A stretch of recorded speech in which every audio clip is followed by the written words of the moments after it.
Então, deixa eu ver aqui. Isso. Aí, assim, além da inspeção, aí também tem a próxima etapa, depois que vocês já observaram a orelha dos pacientes de vocês, aí vocês vão para a parte da palpação. O que que é palpação? Então, a palpação é realizada através de pontos de dor. Como que vocês vão realizar os pontos de dor, né, a palpação? Tem a pinça, tem os materiais, então existe a pinça, que é específica da auriculoterapia chinesa. Essa pinça da auriculoterapia chinesa, a gente pode usar a parte inferior, né? Então, e tem os próprios palpadores da auriculoterapia também, tá? Então, existem os palpadores.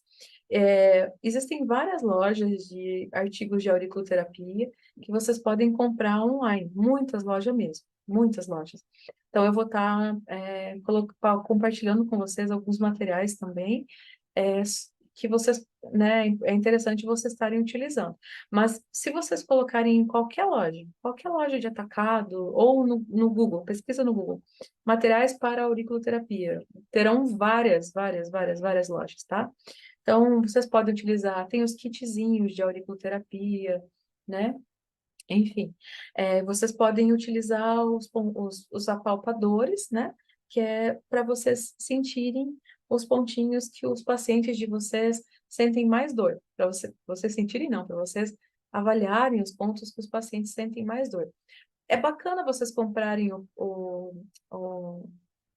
apalpador, sim, porque no início, vocês podem ter dificuldade de identificar os pontos que os pacientes vão apresentar mais dor. E com o apalpador, vocês já vão conseguir, através da pressãozinha e do estímulo, o próprio paciente vai falar para vocês, aqui está doendo, aqui dói mais, aqui dói menos. Aí, onde dói mais, vocês já vão olhar o mapinha da auriculoterapia, tanto seja chinesa ou francesa, e logo que vocês olharem o mapinha, vocês já vão identificar em qual região que esse paciente está sentindo mais dor. É muito legal, porque daí vocês olham o mapa auricular, vocês conseguem olhar o mapa auricular e automaticamente você já veem que bate com a queixa principal do paciente. Então, é muito legal, muito interessante, tá? Então, esse é o apalpador, então é bem legal. Tem nas lojas de artigos de acupuntura, qualquer loja de acupuntura, vão ter esses materiais. É interessante vocês terem. Aí, assim, pessoal, aqui eu vou falar para vocês um pouquinho sobre o diagnóstico através do pulso, que é pulsologia chinesa. Então, o que que é pulsologia chinesa? Pulsologia chinesa é o estudo do pulso. Só que, mas então eu vou aprender a verificar o pulso. Prof, mas eu já sei. Eu sei que, né, a gente precisa verificar o pulso e, enfim, eu já sei. Tanto que até no máximo 100 batimentos por minuto. Não, gente, não é a aferição de frequência cardíaca que eu estou me baseando, né, no pulso. Mas é porque, assim, na medicina chinesa, então, tem os pontos na nossa mão, né? Então, são 3 pontos, então a gente faz mais ou menos como se a gente fosse verificar o pulso da pessoa. Lembrando que sempre, ó, quando a gente fala de pulso, sempre vai estar próximo ao polegar, porque é o pulso radial, tá? Pulso radial, osso rádiozinho aqui, tá? Então, pulso radial, ok? Então, sempre próximo ao polegar. Aí a gente vai aproximar 3 dedos. Primeiro, a gente vai tentar achar o nosso pulso. Depois que a gente acha o nosso pulso, a gente coloca 3 dedos, mais ou menos nessa distância, como tá ali. Só que a primeira vez que eu achei meu pulso, eu não vou fazer uma pressão muito forte. Então, eu vou só sentir, sem pressionar, tá? Então, eu vou fazer uma leve pressãozinha, mas sem pressionar tão forte, tão fundo. Essa leve pressão é chamada, como vocês podem ver ali, de pulso superficial. Então, quando eu coloco os meus 3 dedos aqui no pulso do paciente, né, então tendo essa distância, eu preciso entender que quando eu coloco de forma mais superficial, é o pulso superficial. Se eu coloco de forma mais profunda, é o pulso profundo. Porém, ó, em cada uma das mãos, como vocês podem ver ali, tem vários órgãos. Então, na mão direita, então tem pulmões, baço, pericárdio, intestino grosso, estômago e triplo aquecedor. E no punho esquerdo vai ter intestino delgado, vesícula biliar, bexiga, coração, fígado e rins. Então, assim, primeira coisa que eu vou fazer, posicionar os meus dedos no pulso radial, tá? Não esqueçam que é o do polegar. pulso radial, posicionei meus 3 dedos. Então, vamos supor, essa é a minha mão direita, né? Então, na minha mão direita, eu tenho aqui, com o pulso superficial. Então, eu vou sentir um pouquinho de cada um desses órgãos. Lembrando que o primeiro dedo, a parte de cima, intestino grosso. Segundo dedo, estômago. Terceiro dedo, triplo aquecedor. Quando os meus dedos estão só posicionados sem fazer tanta força, que é superficial. O que a gente identifica? Que na forma superficial, quando vocês sentem o pulso nesses 3 dedos, o, o órgão que vocês sentirem com mais potência, assim, com mais força de contração e pulso, é o órgão que está mais yang, ou seja, ele está acelerado. Se tiver tudo certinho, os 3 no mesmo ritmo de pulsação, sinal que está tudo bem, tá? Então, aí você aprofunda um pouquinho mais. E aí você vai perceber que vão ter órgãos que vão estar pulsando mais forte do que outros. Então, esses órgãos que estão pulsando mais forte do que os outros, quando você coloca mais profundo o dedo, que é o pulso profundo, então pulso profundo, dedo mais profundo. Então, nesse pulso mais profundo, que o dedo vai estar mais profundo, vocês conseguem observar as alterações dos outros órgãos. Aqui, ó. Então, no pulso profundo, aí vão ter no punho direito, né, no caso, pulmões, baço e pericárdio, tá? Mesma coisa no punho esquerdo. Então, no punho esquerdo, a gente pega primeiro, né, localiza de novo o pulso radial, coloca os 3 dedos bem de leve, sem apertar tanto, de forma superficial, por isso pulso superficial. Aí a gente aperta bem de levezinho e a gente consegue sentir os 3 pontinhos ali, os 3 órgãos batendo, né, digo na medicina chinesa, que indica alteração ou bom funcionamento desses órgãos, tá? E quando a gente coloca o pulso um pouquinho mais forte, um pouquinho mais profundo do lado esquerdo, aí a gente consegue sentir os órgãos como coração, fígado e rins. Professora, mas como assim? Mas meu coração, fígado, tá tudo aqui, como é que tá no pulso? A gente sabe que não tá no pulso, mas pela medicina chinesa, a, a potência, como é que eu posso, a força que o teu pulso faz, né? Em relação a cada uma dessas partes, superficial e profunda, significa que o teu órgão pode estar alterado, tá? Então, é uma forma de diagnóstico dentro da medicina chinesa, certo? A pulsologia. E, além da pulsologia, então, também tem o diagnóstico através da língua. Então, como que é feito o diagnóstico através da língua? Então, o diagnóstico pela língua é mais fácil, tá? Então, assim, aqui está a nossa língua. Então, aqui está toda a nossa língua. E, ó, aqui estão as abreviaturas dos órgãos. Então, por exemplo, IG, intestino grosso, né? Então, intestino grosso, ele vai aparecer lá no fundinho da língua. Intestino delgado também lá no fundo da língua. Bexiga também, lá no fundinho da língua. Já o estômago vai aparecer no meio, na porção medial ali da língua. O estômago e também o BP, que é baço pâncreas, né? Bexiga é baço pâncreas. Não tá aqui, mas é baço pâncreas. Já na lateral da língua, o que vai estar representado é o fígado. Um pouquinho mais para baixo, né? O pulmão. E bem na pontinha da língua, o coração e o pericárdio. Prof, mas o que que isso quer dizer?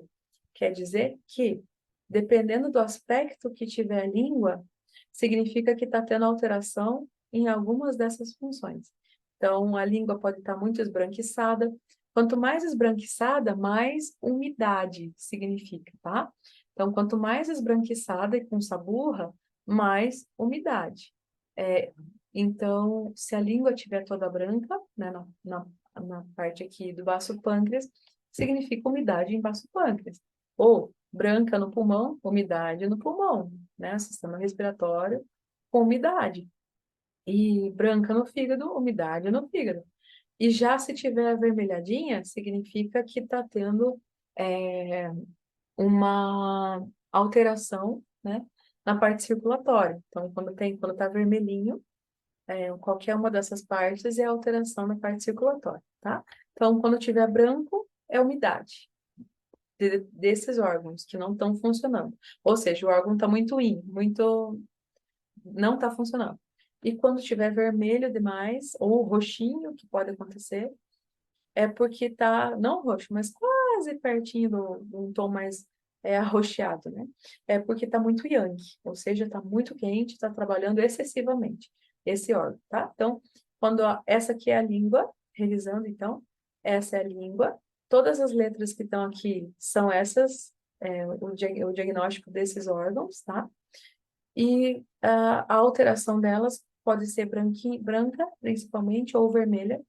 Quando está muito branco, é porque está muito abaixo do normal. E quando está, que é yin, né? E quando está muito vermelhinho, é porque está muito yang, porque está trabalhando demais, certo? Então, no que isso ajuda nós? Facilita para a gente fazer o diagnóstico e para a gente saber em quais pontos que a gente pode trabalhar, né? Então, se a pessoa está tendo, na hora que vocês foram verificar a pulsologia, ela apresentou coração acelerado, né? Coração acelerado, e o pericárdio também, com certeza aqui a língua dela vai estar bem avermelhada também. Então, vocês já relacionam com o sistema circulatório, já relacionam com o coração, já relacionam com o elemento fogo e já sabem o que trabalhar na orelha. Vocês podem colocar até os pontinhos do coração. Coloca direto os pontinhos do coração na orelha do paciente, tá? Então, muito, muito, muito interessante. Aplicação da técnica. Então, vamos falar um pouquinho sobre como essa técnica é aplicada. Posicionamento do paciente, então é importante a gente manter o paciente bem posicionado, sentado de forma correta, né? Realizar as orientações ao paciente em relação ao procedimento, como que é feito, como que é avaliado. Realizar a asepsia também das mãos, né? Então, álcool gel, lavagem das mãos. Colocar também a asepsia depois de feita a asepsia do pavilhão auricular, aí colocar a inserção das sementes ou agulhas. Eu já vou mostrar para vocês quais são as sementinhas e quais são as agulhas, e qual que é a diferença entre aplicar semente e aplicar agulha, qual que é a diferença entre as duas. Orientações gerais ao paciente, então, quantos dias que é importante ele ficar, né? Então, o tempo de permanência do paciente com a auriculoterapia, a gente recomenda que seja 3 dias no máximo, tá, pessoal? Entre 72 horas. Por quê? Mas por que no máximo 3 dias, prof? Pelo seguinte, de novo, lembra que a gente falou nas primeiras aulas sobre estímulo da dor? Então é isso. Então, assim, por que eu preciso deixar 3 dias? Porque 3 dias é o tempo em que a orelha do paciente ainda vai estar respondendo ao estímulo da dor. A partir do terceiro dia, ela já não sente mais, porque ela já se acostumou com aquele estímulo. Então, como ela já se acostumou com aquele estímulo, ela já não sente mais dor, então não vai ter efeito, né? Então, o efeito já não vai ser o mesmo, não vai ter. Porque a auriculoterapia, ela é baseada no estímulo da dor, ela é baseada no estímulo da dor. Então, se o paciente não sente dor, né? Então, é sinal que naquele momento já teve a ação da terapia.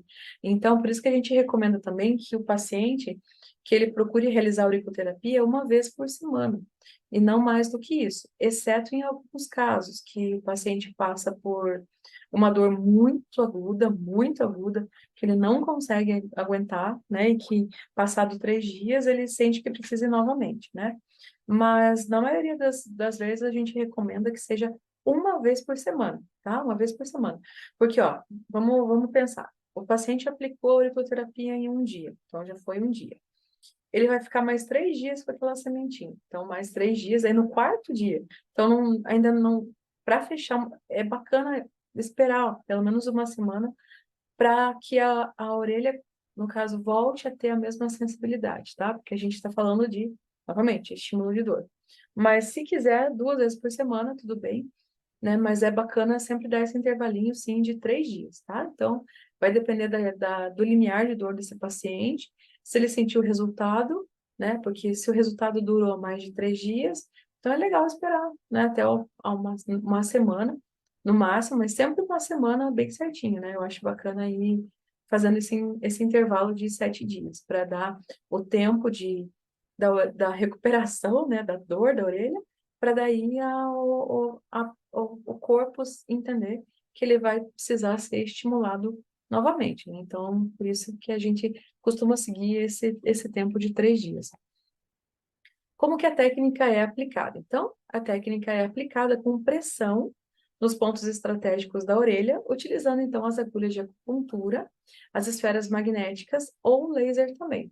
Lembrando que o mais comum é usar pequenas sementes de mostarda, tá? Então, na próxima aula eu vou mostrar para vocês o videozinho, né, que eu vou mostrar as sementes de mostarda no próximo vídeo. Eu vou mostrar também o atlas, um atlas que eu consegui imprimir, né, e tal, e ficou bem bacana, alguns pontos da auriculoterapia, os principais da auriculoterapia chinesa, e também vou mostrar as agulhinhas de aurículo, né, e os materiais que os básicos que a gente utiliza dentro da auriculoterapia, tá bom? Então, hoje essa foi mais a parte teórica, tá sendo, né, a parte teórica, para vocês entenderem a teoria da prática, certo? Então, vamos lá. Então, assim, aqui estão as sementes de mostarda. Então, a semente de mostarda, quais são os dois principais materiais que a gente utiliza? Semente de mostarda e agulha, e microagulha, tá? Então, assim, só que existem outros materiais que a gente pode estar utilizando, além da semente de mostarda e a microagulha. Dentre eles tem a semente douradinha, né? E tem também a semente prateadinha, tá? Então, mas qual que é a semelhança e diferença entre ambos? Eu aconselho que vocês tenham semente de mostarda e microagulha. Se vocês tiverem semente de mostarda e microagulha, vocês já conseguem fazer uma terapia bem legal com os pacientes de vocês, tá? Se quiserem acrescentar cristal, é, e também a sementinha dourada e a prateada, é opcional, tá? Mas o efeito terapêutico é o mesmo.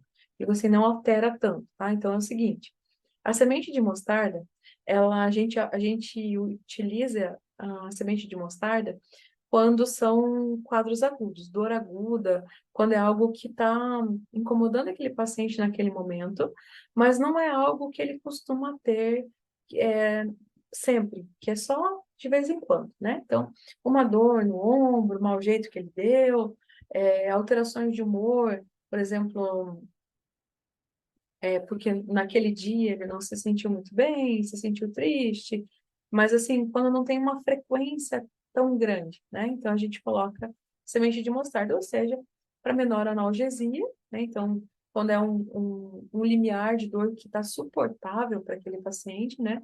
Que não é algo que impeça ele de realizar movimentos no dia a dia.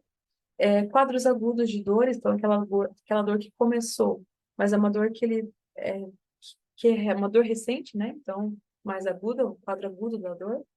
E para tonificar os pontos escolhidos, ou seja, tonificar seria acelerar, tá? Então, por exemplo, um exemplo que eu vou dar de tonificação. Mulheres que estão tendo alterações menstruais, tá? Mulheres que têm alterações menstruais, tem lá, vou compartilhar com vocês, tem o pontinho do útero, tá? Então, o pontinho do útero, ele é bacana colocar as sementinhas de mostarda em mulheres que têm alterações menstruais, que não têm um ciclo regulado, né? Porque o que que é o tonificar? Tonificar é você normalizar, é você proporcionar, de certa forma, um melhor funcionamento, porque não está funcionando legal. Então, para tentar dar uma aceleradinha naquilo, tá? Então, o tonificar seria isso. Então, por isso a semente de mostarda, num pontinho específico que a pessoa quer acelerar, ou seja, tonificar, tá? Então, um exemplo, o pontinho do útero, no caso de mulheres que estejam com cólica menstrual, ou menstruações irregulares, né? Porque aí, tonificando o útero, regula o ciclo menstrual com a semente de mostarda, certo? Então, a semente de mostarda, ela vai tonificar, ela vai acelerar. Essa é a diferença. E por que mostarda? Porque daí, o fato de ser picante também esquenta a orelha. Esquentando a orelha, acelera mais rápido a ação desses pontos auriculares. Então, também por causa disso, a semente de mostarda. Então, quando a gente quer acelerar, ou seja, tonificar, a gente vai utilizar a semente de mostarda. Já acontece o contrário quando a gente quer sedar. Ou seja, o que é sedação? É quando tem um quadro álgico, ou seja, um quadro de dor que a gente precisa tirar. A gente quer que o paciente não sinta dor. Então, para indicação de analgesia, então aí a gente já indica as agulhas da auriculoterapia. Então, as agulhinhas da auriculoterapia são para efeitos de sedação. Então, para a gente sedar o paciente. Então, quanto maior a dor, né? Então, maior a analgesia com a microagulha da auriculoterapia chinesa. Então, assim, essa agulha, ela vem nesse pacotinho, como vocês podem ver, e a gente só consegue retirar ela com a pinça, tá? Mas eu vou mostrar para vocês, então, como que seria a prática na próxima aula, que é a prática da prática. Então, na aula de hoje, para finalizar, foi a teoria da prática, e na próxima aula a gente vai fazer só a parte, eu vou fazer só a parte prática com vocês, para vocês terem mais ou menos uma noção, né? E para que vocês já comecem a avaliar os pacientes de vocês e automaticamente já realizar a auriculoterapia também, certo? Então, por hoje é isso, pessoal.